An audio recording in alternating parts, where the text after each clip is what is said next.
Hello friends, welcome back to Sriramee's kitchen.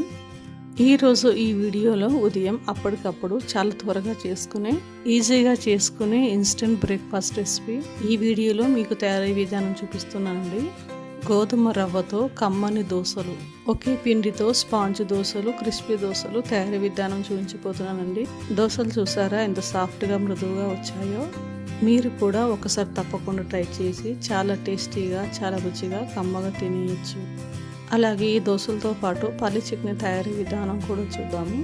మరి late చేయకుండా process ఏందో చూసిద్దాం రండి. ముందుగా బౌల్లోకి 1 కప్పు గోధుమ రవ్వ తీసుకోండి. అలాగే ఈ గోధుమ రవ్వలో 1/2 కప్పు పెరుగు తీసుకోండి. నేను ఇక్కడ పుల్లటి పెరుగు తీసుకున్నాను. ఈ పుల్లటి పెరుగు వలన దోశల పిండి ఫర్మెంట్ పిండి లాగా చాలా క్రిస్పీగా, టేస్టీగా ఉంటాయి. పులుపు ఇష్టం లేని వాళ్ళు కమ్మనైన తీయని పెరుగు కూడా వాడుకోవచ్చు.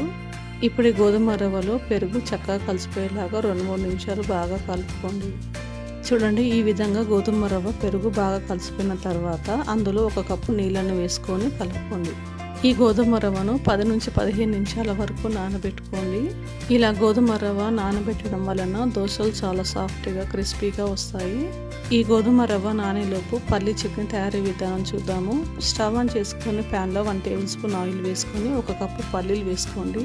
అలాగే అందులో 7-8 పచ్చిమిరపకాయలు తుంచుకొని వేసుకోండి. ఈ పల్లీలు, పచ్చిమిరపకాయలు లో ఫ్లేమ్లో ఎర్రగా వచ్చేంత వరకు ఫ్రై చేసుకోండి. పల్లీలు, పచ్చిమిరపకాయలు ఫ్రై చేసుకున్న తర్వాత అందులోనే కొద్దిగా చింతపండు వేసి ఫ్రై చేసుకోండి. ఇలా ఎర్రగా ఫ్రై అయిన తర్వాత కొద్దిగా చల్లారనిచ్చి మిక్సర్ జార్లో వేసుకోండి.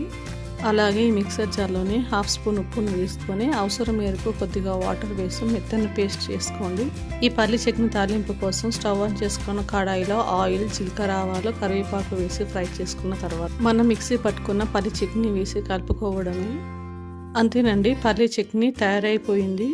ఈలోపు మన గోధుమ రవ్వ కూడా చక్కగా నానిపోయింది. ఇప్పుడు ఈ గోధుమ రవ్వను ఒకసారి బాగా కలుపుకొని మిక్సీ జార్లో వేసుకుందాము. 15 నిమిషాల తర్వాత చూడండి, గోధుమ రవ్వ ఎంత సాఫ్ట్గా, మృదువుగా తయారైపోయింది. ఈ గోధుమ రవ్వలో సగం గోధుమ రవ్వ మిక్సర్ జార్లోకి తీసుకోండి. మిగతా గోధుమ రవ్వ మళ్ళీ 2వ వేసుకోవాలి. ఇప్పుడు ఈ మిక్సర్ జార్లో కొద్దిగా ఉప్పుని, కొద్దిగా తిన సోడాని వేసుకోండి. అలాగే 7-8 పచ్చిమిరపకాయలు వేసుకొని స్మూత్ పేస్ట్ చేసుకోండి. గోధుమ రవ్వలో ఉన్న నీళ్ళే సరిపోతుంది, ఎక్స్ట్రాగా వాటర్ వేయనవసరం లేదు. చూడండి, ఈ విధంగా స్మూత్ పేస్ట్ చేసుకుంటే సరిపోతుంది. ఈ దోశ పిండిని ఒక గిన్నెలోకి తీసుకుందాము. అలాగే మిగతా గోధుమ రవ్వను కూడా స్మూత్ పేస్ట్ చేసుకొని గిన్నెలోకి తీసుకుందాము. చూడండి, దోశల పిండి ఈ విధంగా కన్సిస్టెన్సీలో ఉంటే సరిపోతుంది. పిండిని నానబెట్టిన అవసరం లేదు, ఇన్స్టెంట్గా దోశలు వేసేసుకోవడమే. స్టవ్ ఆన్ చేసుకొని దోశ ప్యాన్ పెట్టుకొని ప్యాన్ బాగా వేడెక్కిన తర్వాత పిండిని వేసుకోండి. మనం దోశలుగా చేస్తాము సేమ్ అలాగే సర్కులుగా తిప్పుతూ దోశలు వేసుకోండి. నేను ఇక్కడ దోశ పైన కొద్దిగా ఆయిల్ వేసాను. ఇష్టం లేని వాళ్ళు కూడా స్కిప్ చేసుకోవచ్చు.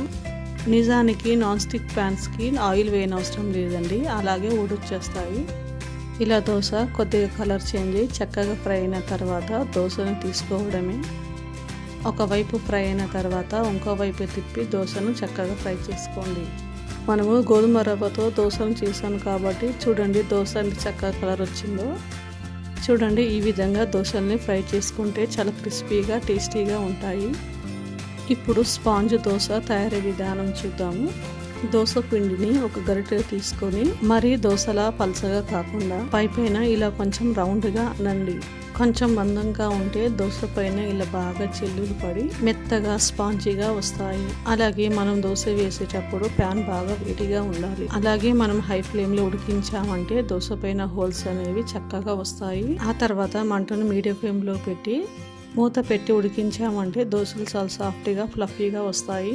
దోశ చూడండి చక్కగా కలర్ వచ్చింది. అలాగే ఇంకోవైపు తిప్పి చక్కగా ఫ్రై చేసుకోండి.